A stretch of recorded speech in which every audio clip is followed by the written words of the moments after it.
మొత్తం చెప్పింది నాకైతే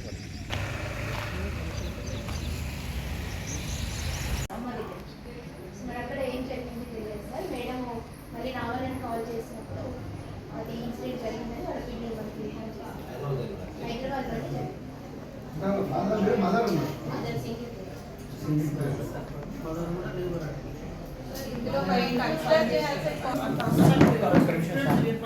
అందరు ఇప్పుడు వైష్ణవి గురించి పేరెంట్స్ మంత్లీ వన్స్ ఎప్పుడో ఒకసారి వచ్చిపోతుంటారు కదా, అమ్మాయితో మాట్లాడే విధానం బిహేవియర్లో కానీ ఫ్రెండ్స్ తోటి పేరెంట్స్ తోటి అమ్మాయికి ఇంటి దగ్గరికి పోతే ఎట్లుంటుంది అనేది ఇక్కడున్న అలా ఫ్రెండ్స్ అమ్మాయితో క్లోజ్గా ఉండే ఒకరి అమ్మాయితో అనేది చెప్పుంటారు.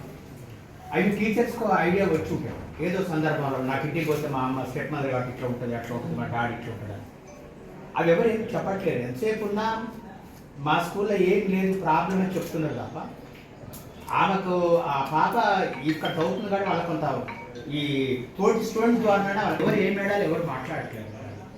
అవి వాళ్ళకి తెలిసి ఉంటుంది కానీ చెప్పడానికి ఎందుకో ఇబ్బంది పడుతున్నారు.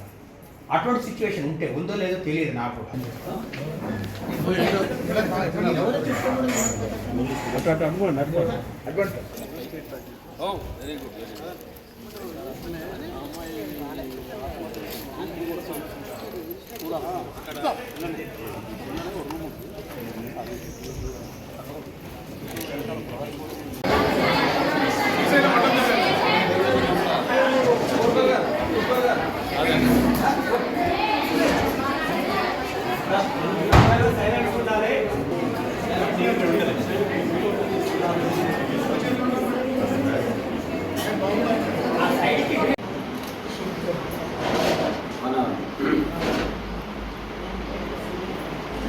బాలికలు second year, first year second year, ఒకటి సెకండ్ ఇయర్, మీ అందరికీ కూడా గుడ్ ఆఫ్టర్నూన్. మరి నాతో నచ్చినటువంటి సభ్యులు జిల్లా శంకర్ గారు, లక్ష్మీనారాయణ గారు, రాంబాబు నాయక్ గారు, మీ యొక్క కళాశాలలో జరిగినటువంటి సంఘటన మరి తెలంగాణ రాష్ట్రంలోనే ఒక సంచలనాత్మకమైంది. అందరి దృష్టి సూర్యాపేట వైపు పడింది. అసలు ఏం జరుగుతుంది ఇక్కడ అని చెప్పి గత 15 రోజుల క్రితమే మన భువనగిరిలో ఒక ఇన్సిడెంట్ జరిగింది. ఆ తర్వాత ఇక్కడ సూర్యాపేట జరిగింది.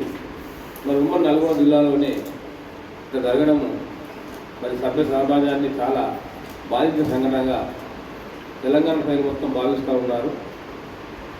మరి ఏం జరుగుతుందో మీరు వెళ్ళి పరిశీలించి మరి సమర్థనమైన నివేదిక ఇవ్వని మన సీఎంఓ ఆఫీస్ నుంచి కూడా మా కమిషన్కు ఆదేశించడం జరిగింది. మరి ప్రభుత్వం ఇప్పటికే ఒక కమిటీని కూడా వేయడం జరిగింది. మన కమిటీ రిపోర్ట్ కూడా త్వరలోనే వస్తుంది. మరి వాళ్ళకి క్రియేషన్ కోసం ఆ కుటుంబాన్ని ఆదుకోవడానికి కూడా వాళ్ళకు కుటుంబాలకు ఉద్యోగం కల్పించాలని చెప్పి కూడా కలెక్టర్గా నివేదిక ఇచ్చిండ్రు. అది గౌరవ ముఖ్యమంత్రి గారికి వెళ్ళింది. త్వరలోనే ఆ కుటుంబానికి న్యాయం చేస్తాం. కానీ మీ అందరితో పాల్పంచుకునే విషయం ఏంటంటే ఈ కళాశాలలో ఏం జరుగుతున్నది, ఆ అమ్మాయికి నియర్ అండ్ డియర్ ఫ్రెండ్స్ ఉన్నారు. అసలు ఏం జరుగుతుంది ఇక్కడ తెలుసుకోవాలని చెప్పి రావడం జరిగింది. మీరు అందరూ కూడా నిర్భయంగా ఎలాంటి భయం లేకుండా మీరు విషయం చెప్తే దీన్ని సమగ్రంగా మన ప్రభుత్వాన్ని నివేదించి మన తెలంగాణ రాష్ట్రంలో ఉన్నటువంటి మిగతా కళాశాలలో ఇటువంటి సమస్య పునరావృతం కాకుండా చర్యలు తీసుకునేటువంటి అవకాశం ఉంటుంది కనుక మీరు తప్పకుండా మాకు నిర్భయంగా ఒకరొకరు చేసి మీ అభిప్రాయం చెప్పాలి. ఇది చెప్తే ఏమైందో భయపడకండి. మేమందరం కూడా ఎవరో కాదు, మీ యొక్క అన్నలము, మీ కుటుంబ సభ్యులకే మనం భావించి మీరు మనసిప్పి మాట్లాడవలసిందిగా నేను మీ అందరికీ మనం చేస్తాను.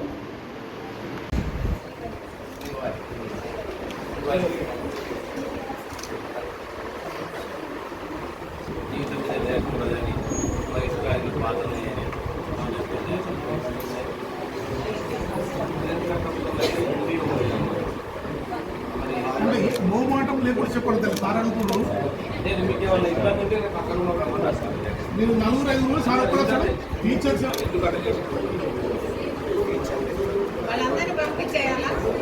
చెప్పి ఈ సందర్భంగా రికమెండ్ చేస్తున్నా.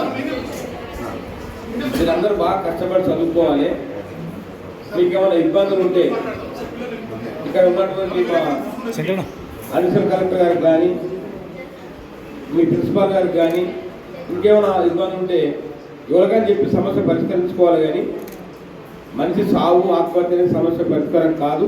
అటువంటి నేను జరగకుండా ధైర్యంగా ఉండాలి. వాళ్ళు అటువంటి చేస్తుంటే కూడా మీరు ధైర్యం చెప్పాలని చెప్పి వీళ్ళందరూ రిక్వెస్ట్ చేస్తూ, మీరందరూ భారత పౌరులను కనుక మీరు మన అబ్దుల్ కలాం ఏం చెప్పిండా, మా తరగతి గదిలోనే దేశ భవిష్యత్తు ఆధారపడేది. మీరంతా కలెక్టర్లు కావచ్చు, రేపు ఆర్డీఓలు కావచ్చు, మా మా మా మా సార్లకి అడిషనల్ కలెక్టర్ కావచ్చు, ఎస్పీలు కావచ్చు, డిఎస్పీలు కావచ్చు, ఏవో తెలియదు మనకు. కనుక మీరంతా కష్టపడి చదవాలి. ఇలా ఉండేది మాత్రము చాలా పేద పిల్లలే ఉంటారు, బడుగు బలిగిన వర్గాల పిల్లలు ఎక్కువ సంఖ్యలో ఉంటారు. కనుక మీరందరూ బాగా కష్టపడి చదవాలి. మీ అందరం మేము అండగా ఉంటాం. మీరు ఒంటరి కాదు, మీ వెనక మేము ఉంటామని చెప్పి తెలియజేస్తూ మీరంతా ధైర్యంగా ఉండి మంచిగా కష్టపడి చదువుకోవాలని చెప్పి మీ అందరినీ కోరుతూ ఉన్నాం. కోరుకుంటా ఉన్నాము. భోజనం చేసుకోండి. సూర్యాపేటలో గురుకుల పాఠశాలలో జరిగినటువంటి సంఘటన చాలా బాధాకరం, చాలా విచారకరం. వారి కుటుంబాలకు ప్రగాఢ సానుభూతి తెలియజేస్తూ ఉన్నాము. మరి ఈ పాఠశాలలో వరుసగా అశ్విని, వైష్ణవి ఇద్దరు కూడా అస్మిత వైష్ణవి ఇద్దరు కూడా ఆత్మహత్య చేసుకోవడము మా అందరినీ చాలా చలించింది.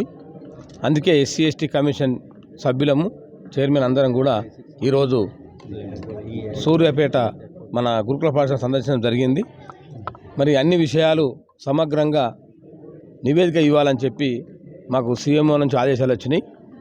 మరి ప్రభుత్వానికి సరైన నివేదిక ఇచ్చి ఆ రెండు కుటుంబాలను ఎక్స్గ్రేషియా ఇచ్చే విధంగా, మరి ప్రభుత్వ ఉద్యోగం ఇచ్చే విధంగా మరి గౌరవ ముఖ్యమంత్రి గారు నివేదించి మా ఎస్సీ ఎస్టీ కమిషన్ తరఫున ఒక సమగ్రమైన నివేదిక ఇచ్చి మేము వారికి న్యాయం చేస్తామని చెప్పి ఈ సందర్భంగా తెలియజేస్తూ ఉన్నాం. మరి గౌరవ ఎస్పీ గారు, మరి గౌరవ కలెక్టర్ గారు కూడా సమగ్రమైన నివేదిక ఇవ్వడం జరిగింది. దాని అనుగుణంగా ఒక ప్రభుత్వం కమిటీని కూడా వేయడం జరిగింది. 4 సభ్యులతో కమిటీ కూడా వేయడం జరిగింది. ఆ కమిటీ రిపోర్ట్ కూడా త్వరలోనే విచారణ జరిపి రిపోర్ట్ రాబోతుంది. మరి ఇట్లా అధైర్యపడి మరి పిరికిపంద చర్యగా మరి బాలికలు ఎవరైనా కానీ మన తెలంగాణ రాష్ట్రంలో ఆత్మహత్యలు పాల్పడొద్దని చెప్పి ఈ సందర్భంగా తెలియజేస్తూ ఉన్నాను. ఆత్మహత్యలకు సమస్యలకు పరిష్కారం కాదు. సమస్య ఉన్నప్పుడు సమస్యను పోరాటం చేయాలి. సమస్య వచ్చినప్పుడు చెండాలి. కానీ మరి అధైర్యపడి ఆత్మహత్యలు చేసుకోవద్దు. మరి భారతదేశంలో మన తెలంగాణలో కూడా మరి భారత పౌరులను వీళ్ళందరూ మరి భారతదేశంలో వీళ్ళందరూ కూడా మంచిగా ఉన్ననాడే మరి ఇవాళ పౌరులే రేపటి భారతీయ పౌరులు కనుక ఇలా విద్యార్థులు తప్పకుండా అందరూ కూడా బంగారు భవిష్యత్తు ఉండాలి, మంచి చదువుకోవాలని చెప్పి మేము కోరుతా ఉన్నాం. ఇటువంటి సంఘటనలు మన పురోగతం కాకుండా ప్రభుత్వం అన్ని చర్యలు తీసుకుంటుందని చెప్పి కూడా మా కమిషన్ కూడా ప్రభుత్వానికి సర్వే నివేదిక ఇచ్చి మరి అన్ని మన తెలంగాణ రాష్ట్రంలో ఉన్నటువంటి అన్ని గురుకులాల్లో అన్ని పాఠశాలలో కూడా ఇటువంటి సంఘటనలు మళ్ళీ రాకుండా తప్పకుండా పకడ్బందీ చర్యలు తీసుకొని ప్రక్షాళన జరిపిస్తామని చెప్పి ఈ సందర్భంగా తెలియజేస్తాం. వాళ్ళన్నీ కూడా తెలుసుకొని మరి ప్రభుత్వానికి కాన్ఫిడెన్షియల్ రిపోర్ట్ ఇచ్చి మరి ఏ విధంగా రేపు భవిష్యత్తు ఉండాలి, మరి పిల్లలు కనుక వాళ్ళు చిన్న మన సున్నితమైన మనస్తత్వం గలవారు కనుక అవన్నీ కూడా బయట చెప్పకుండా దానికి పరిష్కార మార్గాలు ఏంటివో వెతుకుతాం తప్ప చెప్తే బాగుండదని చెప్పి కూడా సందర్భంగా మీకు తెలియజేస్తాం.